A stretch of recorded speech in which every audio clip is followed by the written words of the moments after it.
اعوذ باللہ من الشیطان الرجیم بسم اللہ الرحمن الرحیم۔ دوستو، پیش خدمت ہے نقصان کو فائدے میں بدلنے والا وظیفہ، یعنی ایک ایسا وظیفہ یا ایسا عمل جس کو اگر آپ کرتے ہیں تو اگر آپ کا نقصان کسی کام میں مالی نقصان ہو چکا ہے وہ نقصان فائدے میں تبدیل ہو جائے گا، اور اگر آپ کوئی کام آپ نے شروع کیا ہے تو اس میں آپ کو نقصان نہیں ہوگا، انشاءاللہ فائدہ ہوگا اگر آپ اس عمل کی جو ہے وہ برکت حاصل کر لیتے ہیں، اس پہ عمل کر لیتے ہیں، اس وظیفے پر یا جو بھی میں آپ کو پریکٹیکلی بتانے والا ہوں۔ کیونکہ یہ آج کل تو خیر ویسے ہی نقصان کا دور چل رہا ہے۔ نقصان کا دور اس لیے کہ جب اوورآل حالات ہی ملک کے اپسیٹ ہیں، خراب ہیں، تو آپ کوئی بھی کام کر لیں تو نقصان کا اندیشہ زیادہ ہوتا ہے۔ لیکن ایک چیز یاد رکھیے گا کہ اللہ تبارک و تعالیٰ جو ہے نا وہ ہمارے نفع و نقصان کے جو ہے وہ انہی کے ہاتھ میں ہے، اور اللہ کے حکم سے ہر چیز ہوتی ہے، چاہے وہ کسی انسان کو فائدہ ہو رہا ہو یا کسی کو نقصان ہو رہا ہو۔ ابھی کچھ دن پہلے پہاڑوں پہ جانے کا اتفاق ہوا، یہ تقریباً آف سیزن کہا جاتا ہے، لیکن جب میں وہاں گیا تو موسٹلی ہوٹلز کے اندر یا جو بازار تھے اس میں رش نہیں تھا، لیکن کچھ جگہیں ایسی تھی، یعنی مثال کے طور پر میں جب ناران روڈ کو وزٹ کر رہا تھا تو اس ناران روڈ کے اوپر بے شمار ریسٹورنٹس وہاں پہ موجود تھے، لیکن ایک ریسٹورنٹ پہ اتنا رش تھا کہ وہاں بیٹھنے کے لیے جگہ نہیں مل رہی تھی، جبکہ اس کے ساتھ اور بھی بہت سارے ہوٹلز تھے لیکن وہاں پر رش نہیں تھا، گاہک نہیں تھے۔ تو کہنے کا مقصد یہ ہے کہ ایسا کیوں ہو رہا ہے کہ بھئی ایک آدمی کو تو اللہ پاک جو ہے اس کے پیچھے کوئی نہ کوئی ریزن ہوگی، یعنی اللہ چاہے تو اس آف سیزن میں بھی اتنا بے بہا دے سکتا ہے کہ آپ سے سنبھالا نہ جائے۔ یہ بات وہ ہے جو عام انسان نہیں مانتے، مگر ہم ایز اے مسلم یہ ایمان رکھتے ہیں کہ اللہ جب چاہے، جب اللہ کی مدد شامل حال ہو جاتی ہے، جب اللہ کا حکم ہو جاتا ہے تو پھر آن سیزن آف سیزن نہیں ہوتا، اللہ کے حکم سے انسان کا رزق جو ہے وہ بڑھ جایا کرتا ہے، اور اس کے پیچھے اس کی کوئی نہ کوئی عبادت ہوتی ہے، کوئی نیکی ہوتی ہے، کوئی اچھائی ہوتی ہے، کوئی ماں باپ کی دعائیں ہوتی ہیں، کوئی اس کا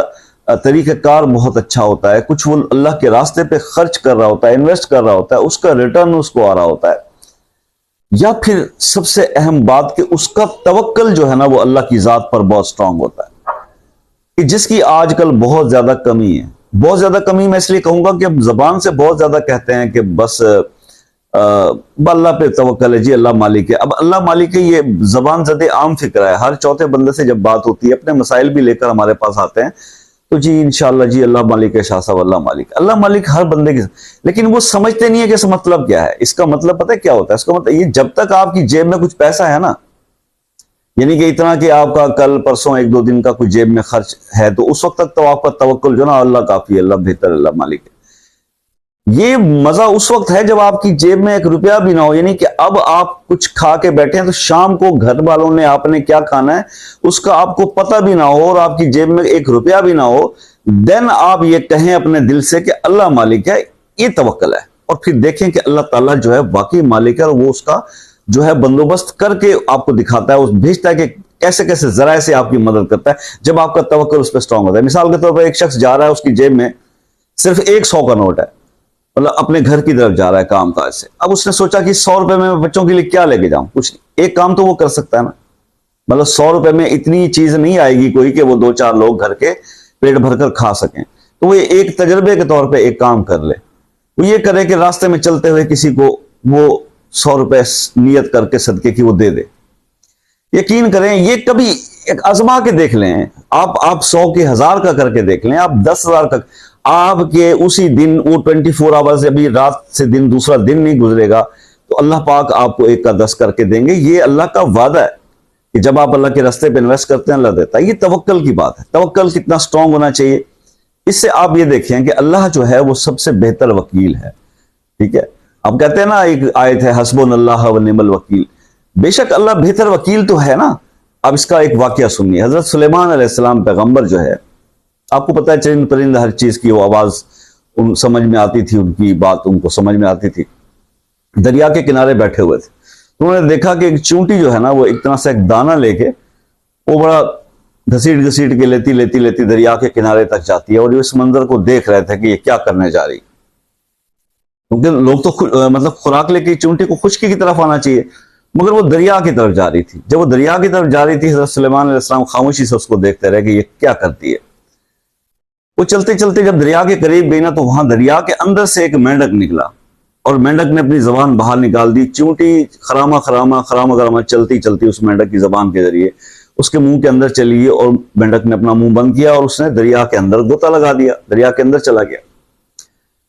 اب حضرت سلیمان علیہ السلام جو ہے وہ اس چیز کو اب دیکھ رہے تھے، ان کا اب تجسس اور بڑھ گیا کہ یہ معاملہ کیا ہے۔ تو آپ نے یہ دیکھا کہ کچھ دیر گزری تھی، اسی کشمکش میں وہ سوچ رہے تھے کہ اب یہ کیا ہوا کہ چونٹی کیوں خود اپنی موت کی طرف گئی اور اس کو مینڈک نے نگل لیا اور وہ دریا کے اندر چلا گیا۔ اس کشمکش میں وہ بیٹھے ہوئے تھے کہ تھوڑی دیر ہوئی، وہ مینڈک دوبارہ سے دریا کے کنارے پہ نکلا اور اس نے اپنا منہ کھولا۔ جب اس نے اپنا منہ کھولا تو وہ چونٹی اب بغیر دانے کے اس کے منہ سے نکلتی ہوئی باہر چلی آ رہی تھی۔ تو حضرت سلیمان علیہ السلام نے اس چونٹی سے یہ دریافت کیا کہ یہ کیا ماجرا ہے کہ تم ایک دانہ لے کر گئی اور وہ مینڈک جو ہے وہ آیا، اس نے تمہیں نگل لیا، مطلب منہ میں ڈال لیا، اور پھر وہ دریا کے اندر چلا گیا، اور پھر تھوڑی دیر کے بعد تم باہر آ گئی، مجھے اس کی تفصیل بتاؤ۔ تو چونٹی نے اس طرح سے بتایا کہ اللہ کے نبی، اللہ کے پیغمبر، اللہ تعالیٰ نے اس دریا کی تہ میں پتھروں کے نیچے کچھ ایسی کیڑے مخلوق پیدا کیے جو دیکھ نہیں سکتے، بلائنڈ ہیں، بالکل بے بس ہیں، بے آسرا ہیں۔ میں یہاں سے دانہ لیتی ہوں، اللہ تعالیٰ نے ان کیڑوں کا مجھے وکیل مقرر کیا ہے، میں ان کے لیے یہ کام کرتی ہوں، اور میں یہ دانہ یہاں سے اکٹھا کرتی ہوں اور وہ لاتی ہوں، پھر اللہ نے مینڈک کو اس کام کے لیے میرے مسخر کر دیا۔ یہ مینڈک یہاں آ جاتا ہے، وہ مجھے منہ میں بٹھا کے اس پتھر تک لے جاتا ہے۔ جب میں اس پتھر کے سوراخ پر پہنچتی ہوں تو یہ منہ کھولتا ہے، میں اس کے اندر جا کے وہ دانہ ان کیڑوں کو دیتی ہوں، اور پھر میں واپس سے اسی مینڈک کے منہ میں بیٹھ کر واپس آ جاتی ہوں، اور یہ مجھے دریا سے باہر بھیج دیتا ہے۔ اب آپ دیکھیے کہ اگر آپ اللہ پہ توکل کرتے ہیں تو اللہ جو ہے وہ کس طرح سے وکیل مقرر کرتا ہے اور کیسے کیسے راستے بناتا ہے۔ بہت عرصہ پہلے ہم نے یہ سنا تھا نا، یہ واقعہ کہ جی ہم یہ سنتے تھے اللہ تعالیٰ پتھر کے اندر بھی کیڑے کو رزق دیتا ہے، یہ واقعہ تو سنا نا آپ نے۔ تو اسی طرح سے آپ یہ چیز دیکھیں کہ اللہ ہر چیز پر قدرت رکھتا ہے۔ جب اس نے مخلوق کو تخلیق کیا ہے تو اس کے رزق کا، اس کی ہر چیز کا اس نے پورا بندوبست کر کے رکھا ہوا ہے، لیکن ہم عجلت میں ہیں، ہم میں بے صبری بہت ہے، ہمارے اندر ناشکری بہت ہے، اور انہی پرابلمز کو دیکھ کے پھر ہمارے نقصان بھی ہوتے ہیں، مالی پرابلمز بھی آتے ہیں۔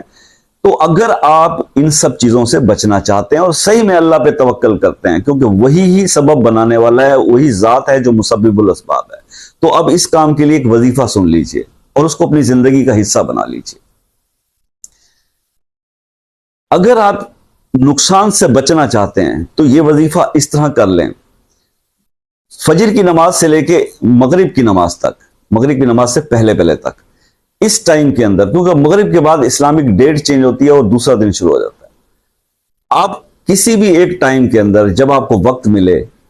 چاہے وہ فجر کے بعد کر لیں، ظہر کے بعد کر لیں، عصر کے بعد کر لیں، مغرب سے پہلے کر لیں،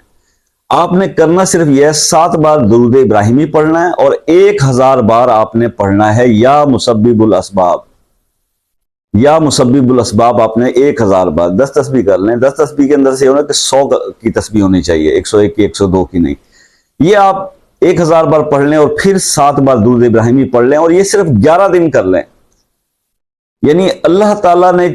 ایسا کرم کرنا ہے کہ جو آپ کا نقصان اگر ہو چکا ہے تو وہ بھی فائدے میں بدلنا شروع ہو جائے گا، اور اگر آپ نے کوئی کام شروع کیا یا کر رہے ہیں تو انشاءاللہ اس عمل کے ذریعے اس میں کبھی کوئی نقصان نہیں ہوگا۔